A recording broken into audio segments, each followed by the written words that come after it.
কোনদিন কোথাও মাথা ঝুঁকানো তো দূরের কথা, লাখ টাকা দিয়ে মাইজভান্ডারি গোলাম হুজুর গৌসুল আজম আব্দুল কাদের জিলানীর গোলামদের জুতার ফিতাও কে খরিদ করতে পারে না।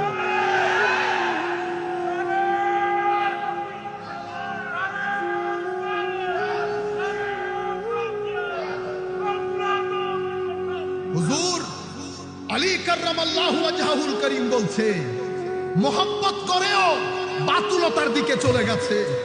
তারা খুলাফায়ে রাশেদা সম্পর্কে যে আকীদা পোষণ করে সেটা আমাদের কল্পনা জল্পনার তো বাইরে। এটা সুস্থ মানুষ, মন মানসিকতার লোক জবানেও আনতে পারবে না।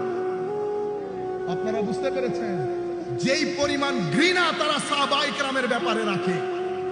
সুতরাং এই আকীদার সাথে একজন সাধারণ মুসলমানের সাথে দূর দূর পর্যন্ত কোনো সম্পর্ক। হযরত আলী বলছেন মুবগিদুন মুফরিদ, আরেক দল যারা আমাদের ব্যাপারে বুগজ রাখে, হিংসা রাখে, তাদেরকে এই বুগজ হিংসা বাতুলতার দিকে নিয়ে যাবে। তাদেরকে আমরা নাসেবি খারেজি বলি। এরা ছিল, এরা আছে, এরা থাকবে।